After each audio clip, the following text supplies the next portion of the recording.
My name is Amy. My student number is 1. The title is The New Bionics That Let Us Run, Climb and Dance.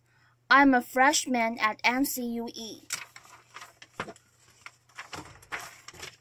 Looking deeply inside nature, through the magnifying glass of science, designers extract principles, processes, and materials that are forming the very basis of design methodology.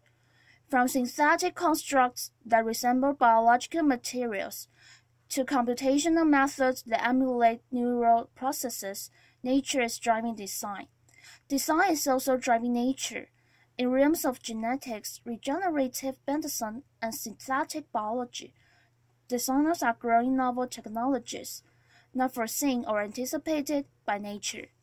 Bionics explores the interplay between biology and design. As you can see, my legs are bionic. Today I will tell human stories of bionic integration, how electromechanics attach to the body and implanted inside the body are beginning to bridge the gap between disability and ability, between human limitation and human potential. No. Bionics has defined my physicality. In 1982, both of my legs were amputated due to tissue damage from frostbite, incurred during a mountain climbing accident. At that time, I didn't view my body as broken. I reasoned that a human being can never be broken. Technology is broken. Technology is inadequate.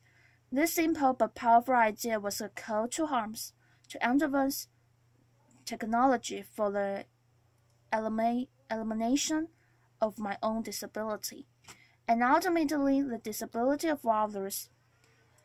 I began by developing specialized limbs that allowed me to return to the vertical world of rock and ice climbing. I quickly realized that the artificial part of my body is malleable, able to take on my form, any function, a blank slate for which to create, perhaps structures that could extend beyond biological capability. I made my height adjustable.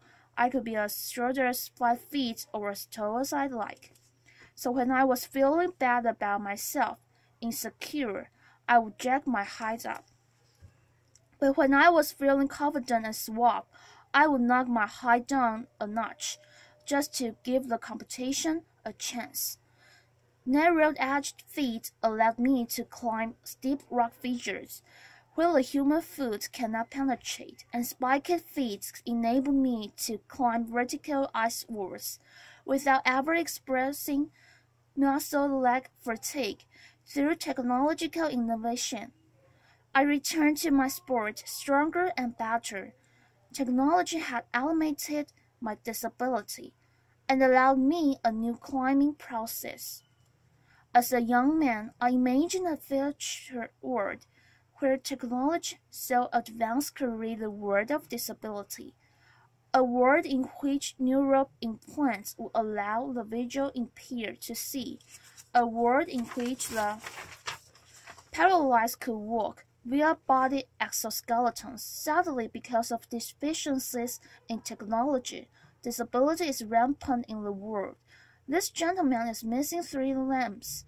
As a testimony to current technology, he is out of the wheelchair, but we need to do a better job in bionics to allow one day for rehabilitation for a person with this level of injury. At the MIT Media Lab, we've established the Center for Extreme Bionics. The mission of the center is to put forth fundamental science and technological capability that will allow the biomechatronic and regenerative repair of humans across a broad range of brain and body disabilities. Today I'm going to tell you how my legs function, how they work as a case in point for this center. Now I made sure to shave my legs last night because I knew I'd be showing them off. Bionics entails the engineering of extreme interfaces. There's three extreme interfaces in my bionic limbs.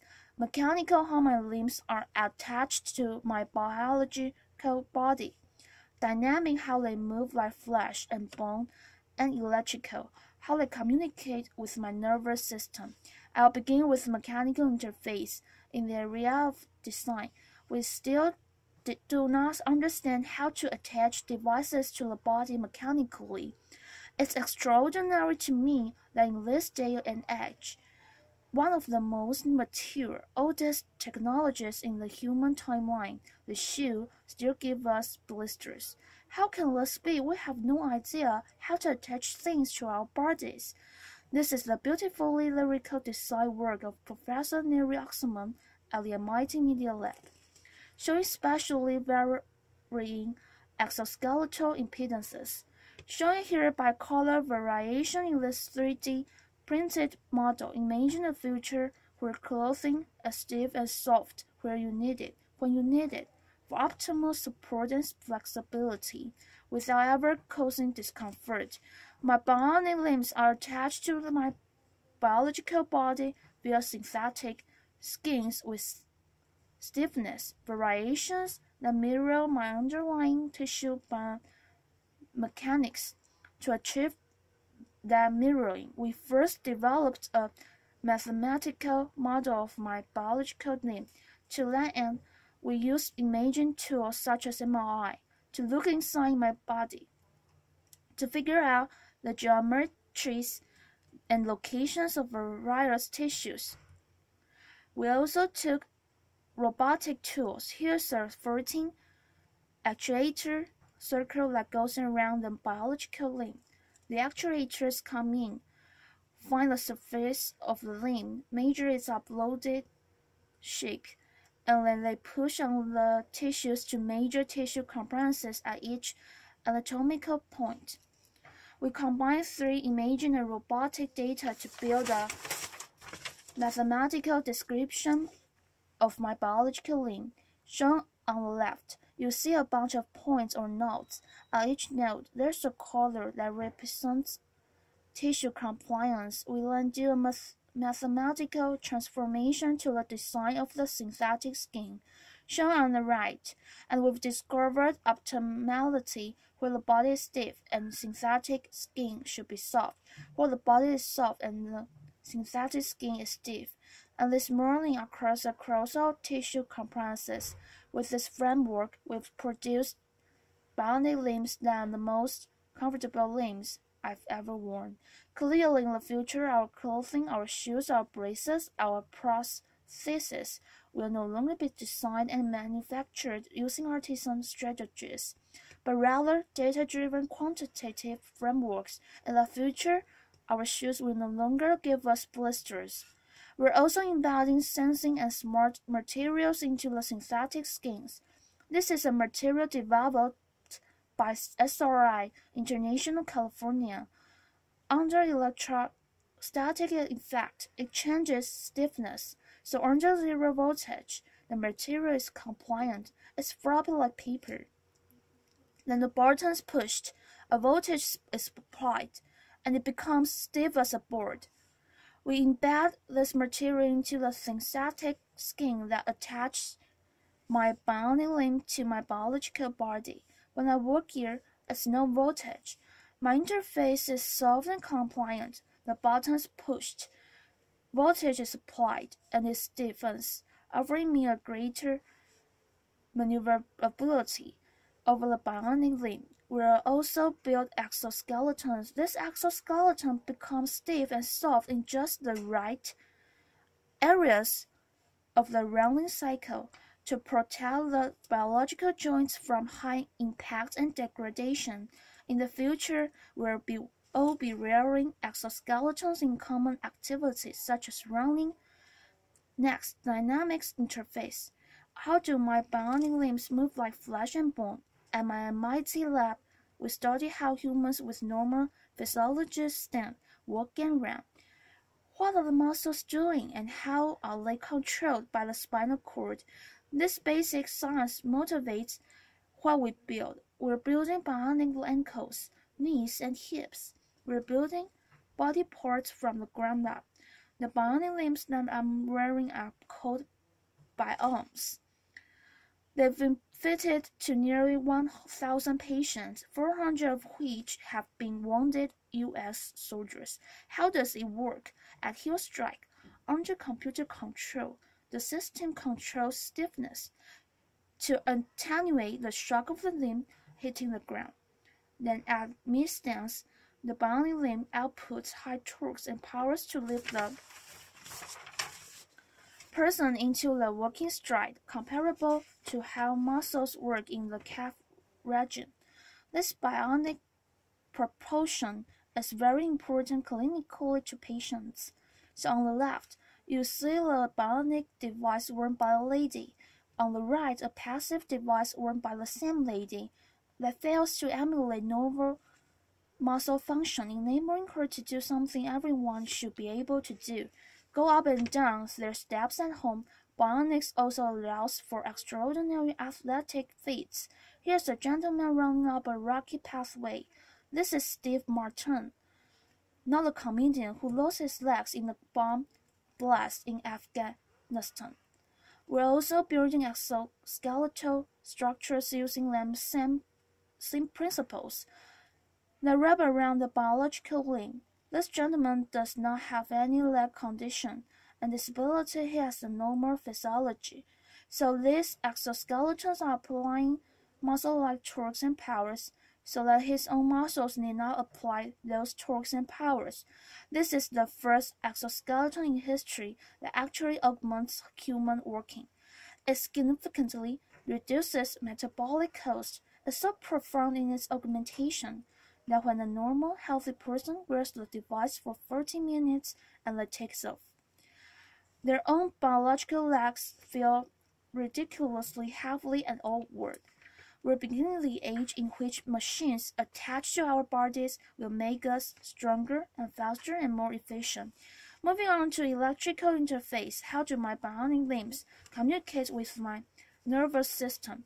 Across my residual limb are electrodes that measure the electrical pulse of my muscles.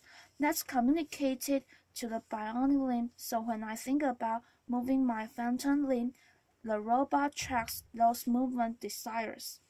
This diagram shows fundamentally how the bionic limb is controlled. So we model the missing biological limb, and we've discovered what reflexes occurred, how the reflexes of the spinal cord are controlling the muscles, and their capability is embedded in the chips of the bionic limb. What we've done then is we modulate the sensitivity of the reflex.